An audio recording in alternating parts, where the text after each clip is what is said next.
Қайырлы күн, құрметті көрермендер. Еуразия бірінші арнасында сағат 12:00. Демек, сіздердің сүйікті бағдарламаларыңыз қалаулымда бастаймыз. Откуда? Әр адамды бақытты көп, қапы қалмаңыздар. Және бүгін қасиетті жұма, тілеген тілектеріңіз, ниеттеріңіз қабыл болсын.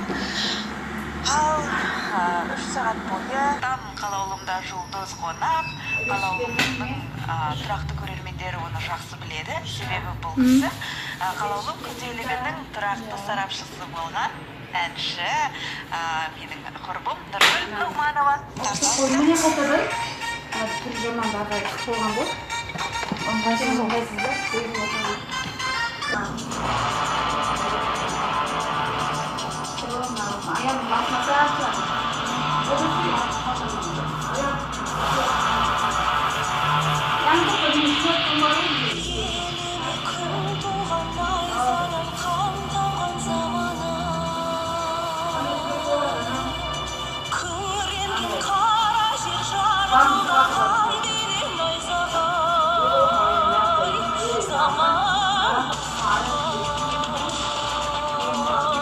Өмірде бірлеріңізді көргенсіздер ма? Жалпы өмірде танисыздар ма? Жоқ. Танымайсыздар ма? Жақсы. Негізі танымаймын, бір өзім лично. Білмеймін, сіздің түріңіз бір таныс болып отыр. Білмеймін, мен де сізді көрген секілдімін бір жерден. Бірақ жалпы өмірде таныс болған жоқсыздар ма деп сұрағым келгені ғой осы уақытқа дейін. Мысалы, сіз маған таныс болып көрініп тұрсыз. Мені бәрі Жанар Дугалова ұқсатады, Жанар Дугалова. Сондықтан да мен оған Алматыда қаяқта жүрсем де, шын айтайын, фотоға келіп түсіп жатады. Мен бірақ Жанар Дугалова емеспін. Мен шын айтсам, шашым ұзын болған. Осы айтып кетейін, шашым ұзын болған. Сол кезде Жанар Дугалова деп фотоға түседі Атырауда. Мен даже осы Алматыға келіп шашымды қидырып тастадым. Шын айтсам. Сол үшін ба? Жоқ, сол өзім ләззат болып келейін деп, өзім Дұрыс. Бәсе, солай ұқсатып жатқан ғой, енді оны ештеңе ойламаңыздар. Келесі екінші Аша ханым кешегі эфир барысын мен сөзіммен аяқтаған болатынбыз. Сол әңгіменің барысына нүкте қойсам болады ма? Бүгінгі енді таңда балапанды көріп мүлдем ұмытып кеттім ол жайлы. Рахмет сізге. Сол әңгіменің барысына нүкте қойып кетейін деп ойлаған едім. Жадыра сөзің аузыңда, қазір жарнама уақыты. Міндетті түрде айтасыз, жарнамадан кейін, иә? Сөз берем. Ал жарнамадан кейін қайта қауышатын боламыз, алыстамаңыздар.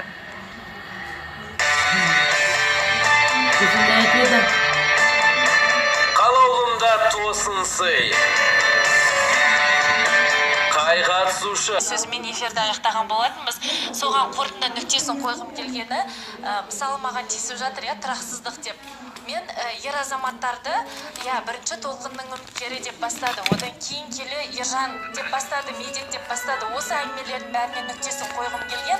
Мысалы толқынның үміткері деп бастаған кезімде, біз Бутяжан екеуміз қалжыңдаған болатынбыз. Сол біздің титти деп болса сөзімізден толқын бір күн болса да оған мүмкіндік беріп көрді. Дұрыс па толқын? Бір. Екінші жағдай, ол бізде Ержан келді. Ержан деген бізге Сәлтөш деген қызымызға үміткер келген болатын. Ол үміткердің сағы сынбасын деп, жігіт ер азаматтың намысы жерге тапталмасын, жерге түспесін деп, мына жерде мен қолдау көрсетіп, ер баланың намысын көтердім. Мен тәуелділікке бардым. Мен сөзімді барғаным сөйлегенімді жоққа шығармаймын.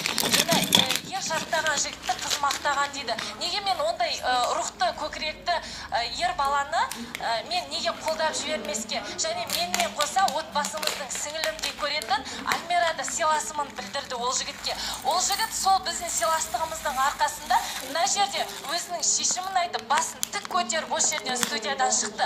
Біз қатысушымыз, біздің барлығымыздың мақсатымыз бір. Ал үміткер, ол біз ешқайсымыз бір-біріміздің ішімізге, жан дүниемізге кіріп шыққан жоқпыз. Үміткерлердің мақсаты қандай болатын? Оны уақыт, оны болашақ көрсетеді. Біз оны білмейміз. Бірақ біз қолдау көрсеттік. Мысалы мен тұрақсыз деп айтатындай кез келген ер баламен өмірде де осы студияда да мен кез келгенмен жүріп кетіп, бірін тастап, бірін алып алмастырып, сап жатқан жоқ. Менде жаным бар, жан дүнием бар. Оларды да түсінем, жан дүниесі бар. Менің менің осы жерге маған лайықты менің жүрегім қалаған ер азамат келген кезде мен басымды тік көтеріп, міне менің ер азаматым осындай еді, менің қалауым осы еді, мен осы азамат үшін тұрақтымын деп мен айта алатын дәрежеде Құдай соған жеткізсін деп үміттенемін. Ал келіп алып осы дүниедегі болмашы қолдау білдірген сәттегі кезеңдерді тұрақсыздық бір-біріне өткен деп ойлаймын. Сөз сүйектен өтеді дейді. Кешегі тұрақсыздық деп қыз баланың менің де нәзік, менде намысым бар, менде ата-анам көреді. Сол сөзге бола мен де ашуланып, мен де ұйықтай алмадым, шынымен керек ол сөзді. Осы жасыма келіп, менің талаптарым бар, мен ол талаптарымды ешқашан өзгертпеймін. Мен сол талабыма сәйкес өзім өмірде қалаған жанды іздейтін боламын. Сол нәрсені осы жерде нақтылап нүктесін бір қойып кетсем екен деген. Уақыт бергеніңізге рахмет, Аша ханым. Нәрселер жиналып қалыпты. Оны шығарып айтқаныңа рахмет. Ол күнге де әлі жетеміз. Міндетті түрде саған лайық ер азамат келеді. Ашадан айта кететін бір еді. Айта алмап едім сол кезде Альмирамен. Негізі ол жерге Альмираға сіңлім деп қарап, ол жерде жолыңды сол кетпей тұрған кезде беруім керек еді.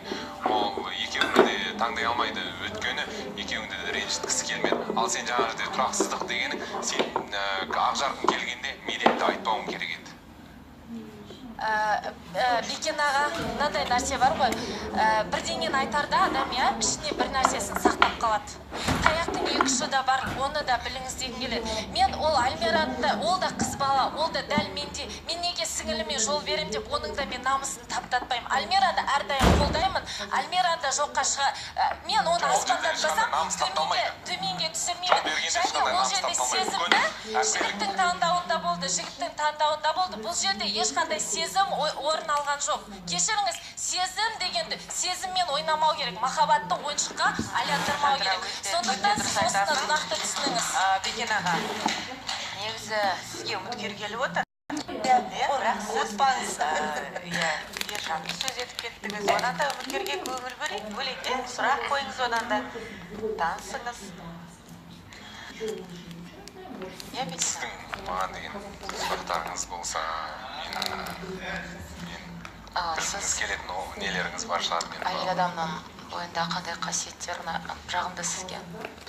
Мен әйел адамның бойында ең бірінші ер азаматты өзінен жоғары қойғанын қалаймын. Әр уақытта да, мысалға, ер азамат ол ашуланып тұрған кезде де, мысалға, әйел адамның бір нәрсеге настроениесі болмайды, көңіл күйі түсіп тұрған кезде де, сол уақытта ер адамды сыйлай біліп, жоғары қойса, ол кезде барлығы жақсы болады деп ойлаймын. Соның ең бірінші мен әйел адамның бойынан іздейтін қасиет сол. Тамаша деп айтсам да болады. Барлығы ойдағыдай. Тамаша. Назеркені шығармас бұрын, бүгінгі қонағымыз Нұргүл Нұғманованың әнін тыңдасақ қалай болады деп отыр? Рахмет. Керемет. Туған күнді қалай тойладың? Жақсы, күшті тойладық. Иә. Неге гүл бассың? Неге гүл бассың ғой? Гүл берген жоқсың ба не туған күнде? Берді, гүл берді, тікелей эфирде берді, аю берді, сыйлықтары болды, содан кейін тәтті бәлішті берді, бетіне жабыстырды, Алла көмектесіп жіберді. Сөйтіп өзің әңгімелеп берсең енді. Енді туған күнім жалпы мамам екеуміз бірге жасадық, 100 адамға. Кәдімгідей той болды, үлкен той болды. Енді Абзал ағалан екеуі келді. Как обычно. Иә. Әдеттегідей. Сосын енді Абзал өзі түсінді ғой енді. Барлық бүткіл туысқандары видеоға Алла мына жерде не қылып жатқан? Атпен шауып ойнап отыр. Абзалға үміткер келген ғой да.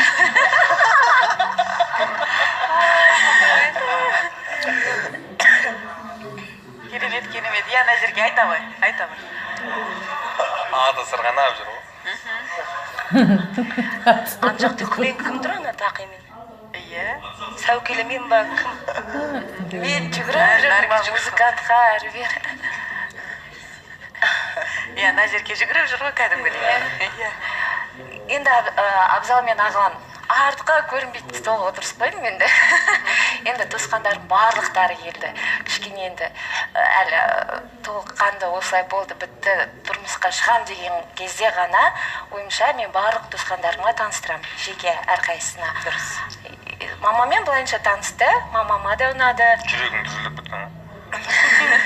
Мамасы күн көрген. Мама енді жалпы біледі ғой, сырттай таниды, сондықтан таныстық туф не деген махаббат. Керемет. Тойыңды 50 жастағы кісілер сияқты ойлап жүрдік. Иә. Жоқ, енді мамамыз екеуміз туған күніміз бірге болғандықтан менің мамама сыйым той жасадым мен. Енді ана жерде өзімді қыстырып Назерке 26 жас деп жазылып кішкене ұялдым, енді кешіресіздер. Сондықтан мамамның болды, жігіттер атсалысты, көмектесті, той біткенше. Енді айта берейін ба? Айта ғой. Негізі былай ғой, біз басында айттық қой, негізі жиі кездесеміз, почти күнде деп те айтсақ болады. Біз сол үрдісіміз үзілген жоқ, шын мәнісінде. Туған күннен кейін ғана бір күн кездесе алмадық, себебі қонақтары болды, үйтті үйінде жаңағы барлығын шығарып салу керек еді, оған барып шық деп тұрғанда ұятты. Сол бір күн ғана кездеспедік, сол күні қалған күндердің барлығында Құдайға шүкір кездесіп жүрдік. Негізі туған күнге барарда кәдімгідей тірілдеп мандраж дейді ғой, сондай болдым. Қалай болар екен, не болады екен деп кәдімгідей. Тем более бүкіл туысқандар отыр. Мен ойлайтын, опын ойсы қыздың туысқан. Дос балаларым айтады ғой, мамасымен таныстық, туысқандарым таныстық деп сөйкесе, и чо дейтін мен. Ода тұрған не бар, таныстың, адам. Жоқ, олай шын мәнісінде қиын екен негізі. Кәдімгідей қандай ол ресторанға кіріп бардық. Ағлан қасымнан тастамаймын ғой, қасымда жүріп, бәрі қарайды да былай туысқан. Мираны шақырғым келіп отыр. Ал не намаз оқимын? Бір бала.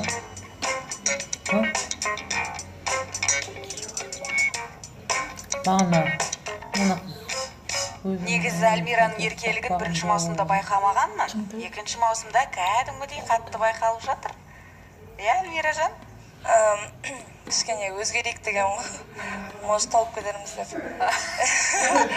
Кішкене еркелесек келе ма дегенбіз ғой енді. Жалпы еркемін ғой негізі. Бірінші маусымда шілей қатты бүйтіп ұрысқақ болып көрініп қалдым ба, сондай. Өмірде көп адам білмейді мен қандай екенімді. Сол деп менде жоқ ондай. Бүгін бағдарламаға келе жаттып, сені енді қатысушылардың жүрісін салғаныңды байқап қалдым. Барлығының жүрісін күшті саласың, енді бірінші маусымнан есінде. Нақты біреуін салып бере аласың ба, бір-екеуін? Гүлшат мысалы. Жоқ, енді бізде Гүлшат әлі ортаға шықпағаннан көп көрермен онша танымайды да шығар Гүлшатты. Танитын Жанна ханым салып берейін. Жоқ, Жансаяны сала алмай. Негізі көбісінің жүрісін салам, бірақ Гүлшаттікін қатты салам, Гүлшаттікін сала берейін. Кәне? Бірінші Гүлшатты бір жүргізіп өтсеңізек сосын. Ал Гүлшат, келе ғой. Модель бол, келе ғой.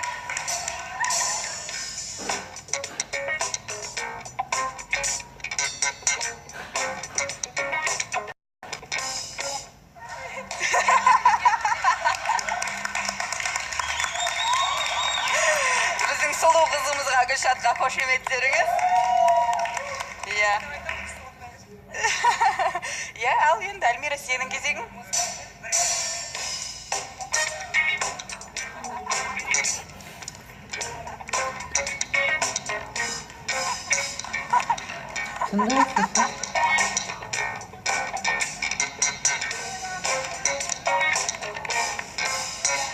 Расымен Гүлшат сөйтіп жүреді бізді. Айнымай салыпты енді. Өзі ұялып қалды ғой, Гүлшаттың өзі ұялып қалды. Қошеметтеріңіз. Рахмет, Альмира, бір шығып алдым ғой дейді. Альмира, Бекен ағаның биін салып бере аласың ба? Негізі оны бүкіл қатысушылар салады. Сен ерекше саласың негізі. Өзіне қарап тұрайын. Қараңыз Бекен аға. Болды ба?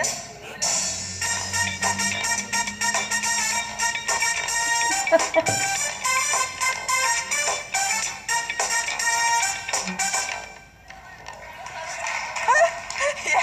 де кішкене болса да бес алалам, бүйтіп өнері бар екен ағаның негізінде өте керемет. Енді бірінші маусымнан байқап келе жатырмыз ғой бұндай өнерін Альмираның. Жарайсың. Ана жақта кейде үміткер келмеген кезде құротқанша жүріс-тұрыстарына қарап салып өзім примерно өзім ойыма сақтап отырамын да. Сосын жарнамаға шыққан кезде өзім салыстырып, солай екен ғой деп өзім салып жүретін әдетім бар. Ренжімейді деген ойдамын, негізі көбісінің жүрісін салған. Жоқ, әрине. Реніштің орны жоқ деп ойлаймын негізінде.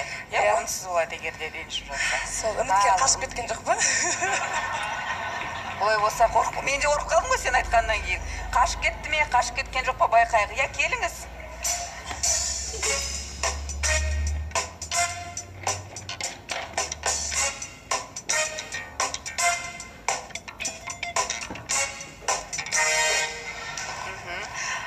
Қош келдіңіз.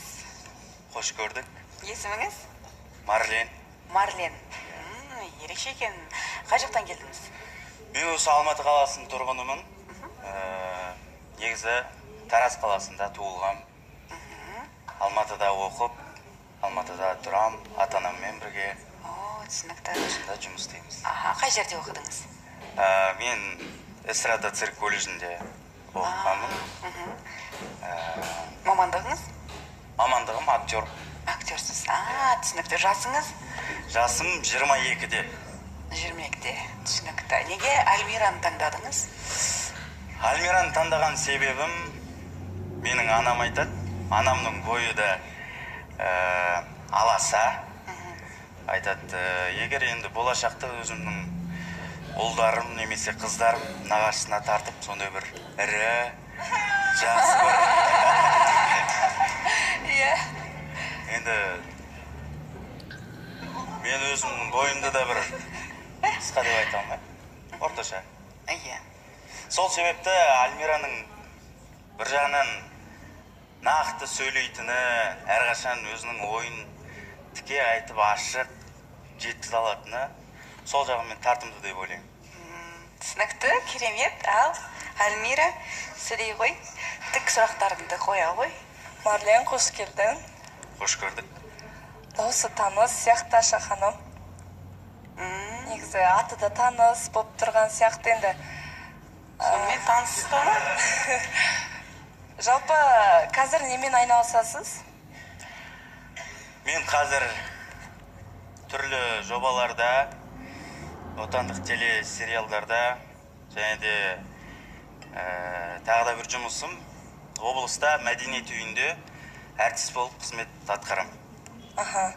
Жалпы маған келердің алдында арақатынас болған қызыңыз болды ма?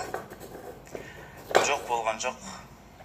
Және де маған келген себебім жаңағы тұқым ірілетуден басқа бір ұнату сезім болған шығар.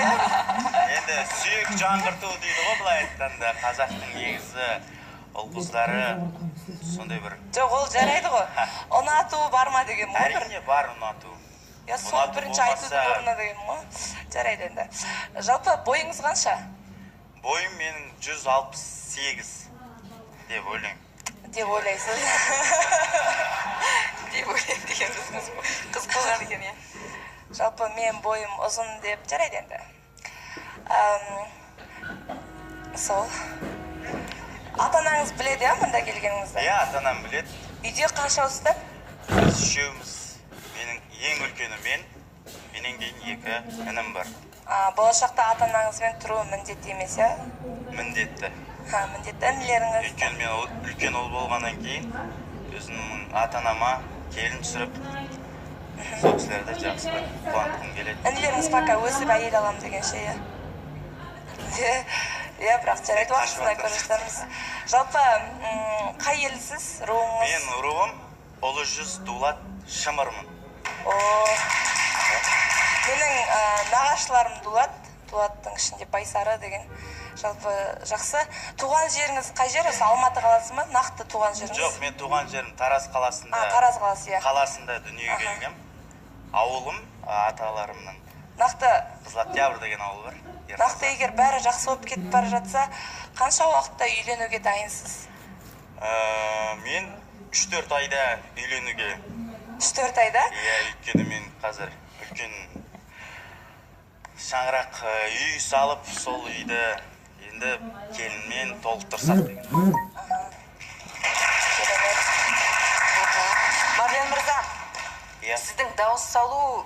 бар дейді біздің редактор мырзалар, рас па? Пародия жанры. Кішкентай кезімде 10 жасымда 11 пародия салып шыққан болатын Шаншар театрында. Содан бері қалған енді, қазір апаны салуға болады. Иә, салып көрсең салуға болады негізі. Қазір студияда. Көрейік, иә. Иә. Мынау, осында мен үміткер болып, кімге келерімді білмей, Әлмира қызымды іздеп, осы қызға бір жақсы жігіт тауып берейін деген ойда келіп отыр.